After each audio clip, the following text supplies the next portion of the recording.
Good morning, Susie. Today I'm going to show you how to make an omelet. First, you preheat your pan. And to help me know when that's done, I put a little water in the pan, and that's all that is, water that's boiling off. And now that I know my pan's hot,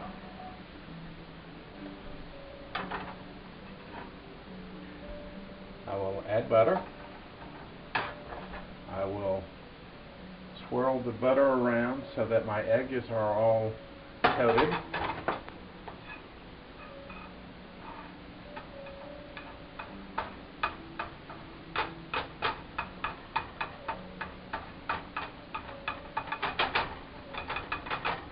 Alright, you can see the butter is all melted and it's kind of frizzy around the edges, kind of bubbly. That's what we're looking for. I've taken 2 eggs, stirred them up. I'm just going to add that to the preheated skillet.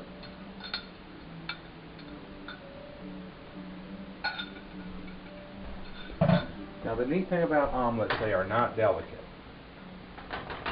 So what I just did is I evened it out over the pan. I'm going to let it sit for a moment and cook. You'll see I've still got a lot of loose here. So I'll grab one side, pull it away, and drain that loose over that way. I'll do the same thing over here, and over here.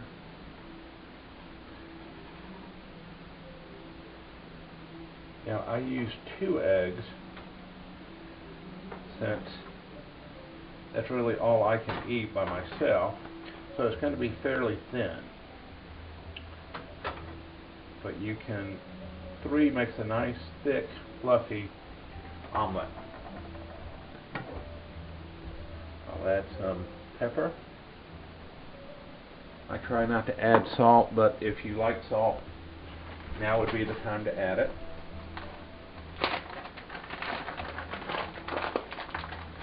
See, I've got some nice bubbling going on. I'm getting fairly solid. So now I'm going to take cheese. In this case, I'm using cheddar, but you can use any cheese that you want.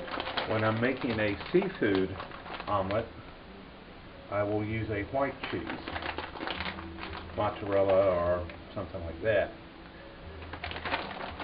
The neat thing about omelets is you can literally put anything in them.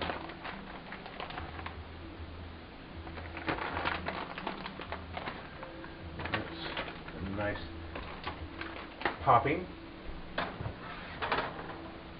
Gotta swirl it a little bit. I've got a little bit of sticking there, so I'm going to gently loosen that and swirl it around. Now, I cheat. I use pre-made tomato pico, but like I said, anything goes in here. And one of my favorite things in them are the tomatoes and onions. So the pico has all of that together, and I just have to pull out the occasional green pepper since I don't like green peppers. Get nice even coverage. And then earlier I kind of heated and fried a thing of ham. I bought it pre-cut julienne ham. So I'll just add that, make sure it's evenly distributed.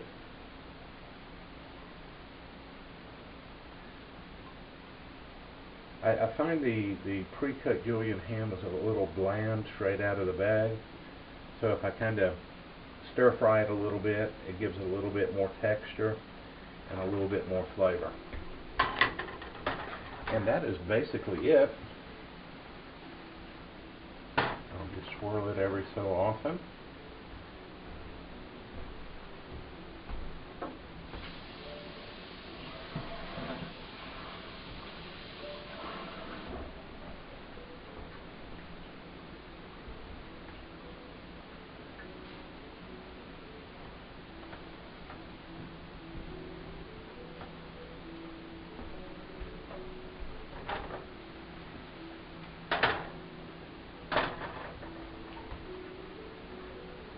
Alright, so what I'm checking for to see is I've got a nice golden brown, which it appears like I do.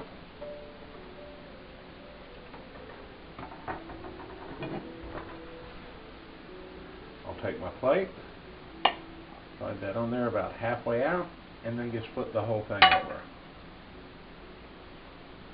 And there we go. Turn off your stove and enjoy.